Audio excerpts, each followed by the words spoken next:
నమస్తే welcome to Y news నేను పుష్ప అనకాపల్లి జిల్లా ఎలమంచిలి అచ్యుతాపురంలో భారతీయ జనతా పార్టీ ఆవిర్భావ దినోత్సవంలో భాగంగా ఆదివారం అచ్యుతాపురం ఎస్కేఆర్ ఫంక్షన్ హాల్లో ఎలమంచిలి నియోజకవర్గ క్రియాశీల సభ్యుల సమావేశం నియోజకవర్గ ఇన్ఛార్జ్ రాజాన సన్యాసి నాయుడు అధ్యక్షతన జరిగింది। ఈ సమావేశానికి ముఖ్య అతిథిగా అనకాపల్లి పార్లమెంట్ సభ్యులు railway standing committee chairman CM Ramesh, జిల్లా పార్టీ అధ్యక్షుడు ద్వారపురెడ్డి పరమేశ్వరరావు పాల్గొన్నారు। ఈ సందర్భంగా ప్రధాని నరేంద్ర మోడీ 10 సంవత్సరాల పాలన సాధించిన విజయాల గురించి ప్రసంగించారు।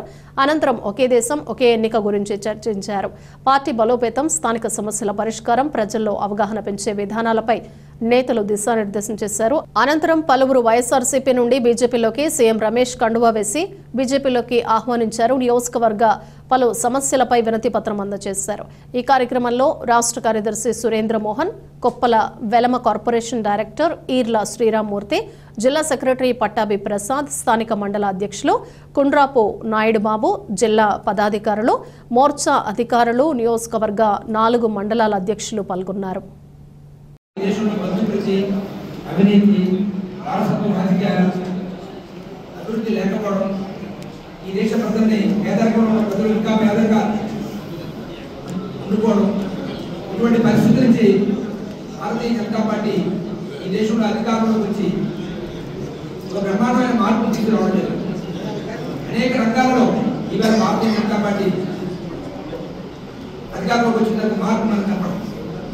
ఉదాహరణకి మన నిత్య జీవితంలో ఉపయోగించుకున్నటువంటి వాజ్పేయి గారి ప్రధానమంత్రి అవడానికి ముందు మన నిత్య జీవితంలో ఉపయోగించుకున్న ఒక టెలిఫోన్ కావాలంటే అప్పుడున్నటువంటి ఎంపీల దగ్గరికి వెళ్ళి సంతకం పెట్టించుకుంటే మనకు టెలిఫోన్ వచ్చేది।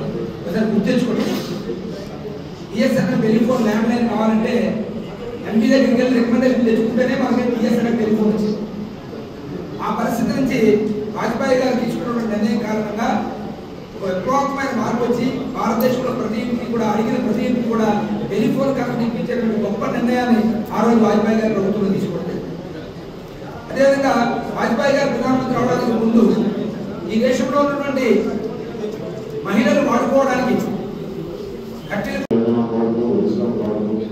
ఇక్కడ ఏదైతే నక్సలైట్స్ ఉన్నారో ఆ నక్సలైట్ రహిత దేశంగా అనే దాని కూడా డెడ్ లైన్ వస్తే నెక్స్ట్ ఇయర్ కూడా అసలు నక్సలిజం అనేది వేరే ఎక్కడ కనపడకుండా భారత్లో ఈరోజు ఛత్తీస్గఢ్ కానీ ఉత్తరప్రదేశ్ కానీ ఒరిస్సా, ఆంధ్ర తెలంగాణలో చాలా సాహసోపేతమైన నిర్ణయం। దానికి కూడా తెలంగాణ కూడా భారతీయ జనతా పార్టీ ఈరోజు అడుగులు వేస్తుంది। అంటే దేశం అభివృద్ధి చెందాలి, వికసిత భారత్ రావాలి అంటే ఇలాంటి అడ్డంకులన్నీ తొలగించాలి। ఈరోజు మల్టీనేషనల్ కంపెనీస్ వచ్చి మన భారతదేశంలో పెట్టుబడులు పెట్టాలి అంటే ఇలాంటి ఉండకూడదు, ఇలాంటి ఉంటే ఇండస్ట్రీస్ కాదు। ఇండస్ట్రీస్ అనేవి వస్తేనే మనం భారతదేశం ఆర్థికంగా బాగుంటుంది।